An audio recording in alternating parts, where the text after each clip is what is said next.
पिछली कक्षा में हमने भारत में राष्ट्रवाद अध्याय के अंतर्गत निम्नलिखित विषय पढ़े थे। राष्ट्रवाद की परिभाषा, भारत में राष्ट्रवाद के कारण, ब्रिटिश सरकार की उत्पीड़नकारी नीतियां, प्रथम विश्व युद्ध के बाद की परिस्थितियां, रॉलेट एक्ट की पृष्ठभूमि। अब हम लोग देखेंगे कि ब्रिटिश सरकार की उत्पीड़नकारी नीतियों के कारण असंतोष बढ़ रहा था। क्रांतिकारी घटनाओं को दबाने के लिए कदम उठाए गए। वायसराय लॉर्ड चेम्सफोर्ड ने एक समिति गठित की। समिति के अध्यक्ष न्यायाधीश सिडनी रॉलेट थे। समिति ने निरोधात्मक और दंडात्मक विशेष कानूनों की सिफारिश की।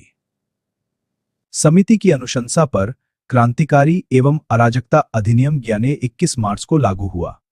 इसे ही रॉलेट एक्ट कहा गया। इस कानून के विरोध में सत्याग्रह की शुरुआत हुई। रॉलेट एक्ट केंद्रीय विधान परिषद में पारित किया गया। बिना वारंट और बिना ठोस साक्ष्य के गिरफ्तारी संभव।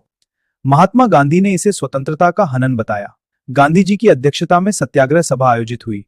6 अप्रैल 1919 को देशव्यापी हड़ताल, कई स्थानों पर आंदोलन हिंसक हो गया।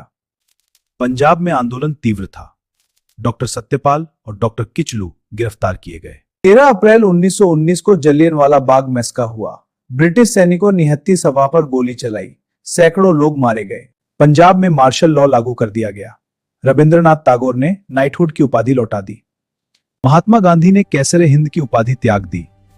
इस घटना से राष्ट्रीय आंदोलन को नई शक्ति मिली। प्रथम विश्व युद्ध के बाद तुर्की के ऑटोमन साम्राज्य को तोड़ दिया गया। भारतीय मुसलमानों ने विरोध में 1920 में खिलाफत आंदोलन शुरू किया। गांधी जी ने हिंदू मुस्लिम एकता के लिए इसका समर्थन किया। 17 अक्टूबर 1919 को पूरे भारत में खिलाफत दिवस मनाया गया। सुल्तान खलीफा को पर्याप्त अधिकार दिए जाए। अरब प्रदेश मुस्लिम पवित्र स्थलों का संरक्षक बनाया जाए। असहयोग आंदोलन, इस महात्मा गांधी भारत के साम्राज्य सामना करने का आह्वान किया गया था। असहयोग आंदोलन का अंत 5 फरवरी 1922 को चौरी चौरा में हिंसक घटना हुई। प्रदर्शनकारियों ने पुलिस थाने में आग लगा दी।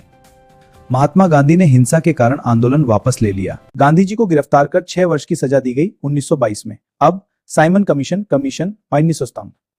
1927 में ब्रिटिश सरकार ने साइमन कमीशन भेजा। आयोग में कोई भी भारतीय सदस्य नहीं था।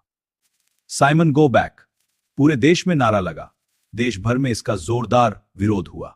लाहौर अधिवेशन 29 में महात्मा गांधी ने अंग्रेज सरकार को 11 मांगों का पत्र भेजा। 26 जनवरी 1930 को पूरे देश में स्वतंत्रता दिवस मनाया गया।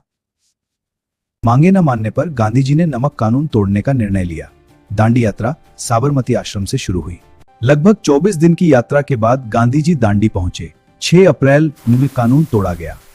इस आंदोलन में विद्यार्थियों, महिलाओं और आम जनता ने बढ़ चढ़कर भाग लिया। आगे क्या हुआ? आंदोलन ने कौन सा नया मोड़ लिया?